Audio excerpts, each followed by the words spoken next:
Here's my dog. Hi, Banana. You want to say hi? You want to say hi? Oh, she got a haircut. She's not happy. Hey, everyone. Welcome to Life Interrupted. I am Master Martinez, your host. Can't believe I'm saying that. I am so excited, extremely nervous, but most of all, I am just so grateful that you are here.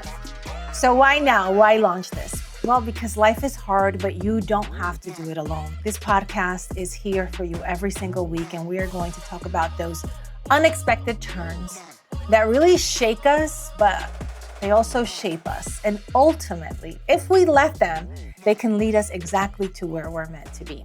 Each week, the podcast is here to offer support, to share stories, to remind you to trust the process and embrace the beauty in chaos. Now, through some honest conversations and immersive journeys into global communities, I hope that this project also is a reminder that healing is universal and that it's possible.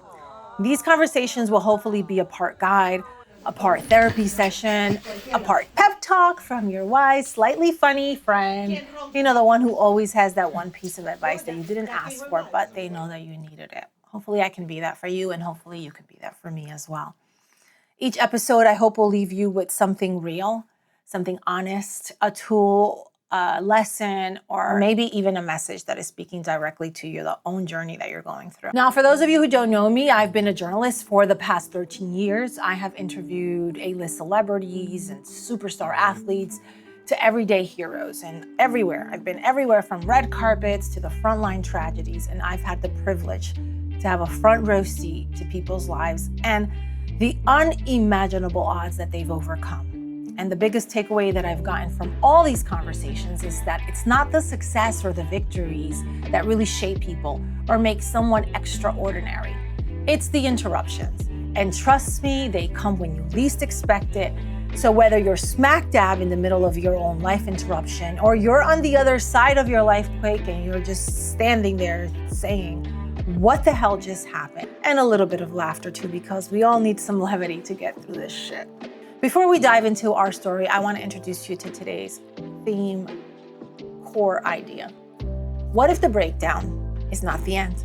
What if it is a sacred detour? A chance for us to pause and rediscover ourselves. In the last few months, in the beginning of the year, I was just really shaken. I felt like I was tearing away at the seams. Like I was losing my mind and losing real control of where my career was headed, where my heart was headed. And I was just really down. And a lot of things were really hurting. And I didn't feel that I was getting the support from the universe, and maybe like the people that I really felt like I had been there for were not there for me. And I was just brokenhearted. So let me tell you how I got to Thailand.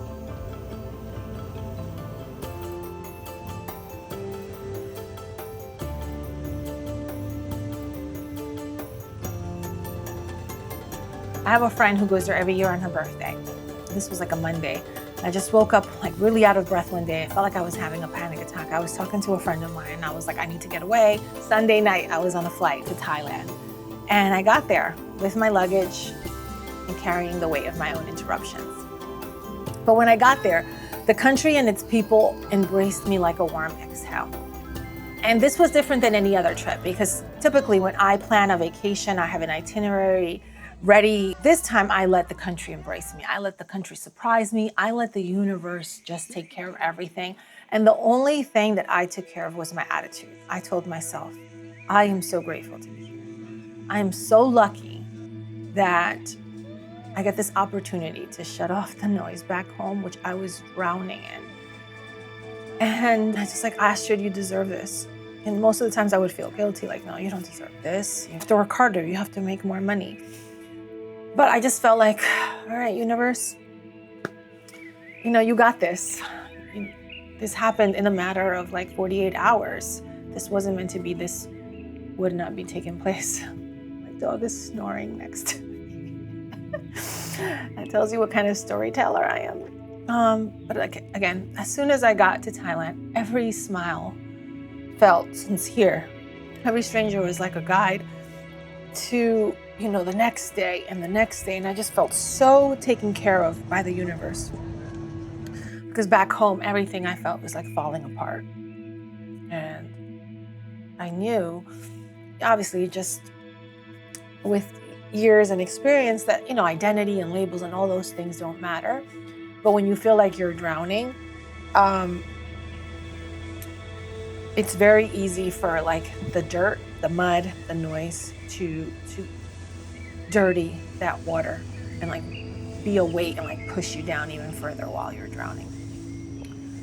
So I let all that go, and I just said, okay, universe, what do you have for me?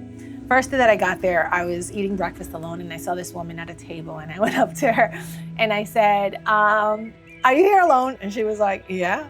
I was like, oh, no, sorry, I don't mean it that way. I just mean I'm traveling alone as well. And I was just wondering if you can offer me any tips. And she actually introduced me to this Buddhist tour guide.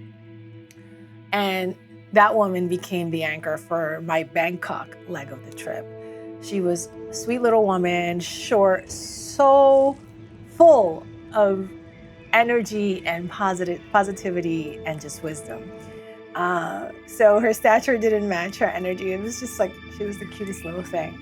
And she never really preached. She was just soothing. She taught me about peace, joy, and lightness. And she taught me her 3 mantras, which were be happy, think positive, and do good. And those 3 phrases really became my compass. I found these tools, and I hope that you can also put them into practice. Number 1 is be present. Really like slow down, enjoy the air, the sun, the sounds of things around you. If you're talking to somebody, be there, be still, look at them, and stop thinking about what happened yesterday or what you're gonna do tomorrow. And that really just forces you to be in the moment. Gratitude. I began each day with thank you. Thank you for the meal. Thank you for the sunset. Thank you for the strangers. Every single day, that thank you just grew and grew and grew and grew. And it rewires your brain to really start thinking of the small things in life that you're grateful for. A thank you before I went to bed.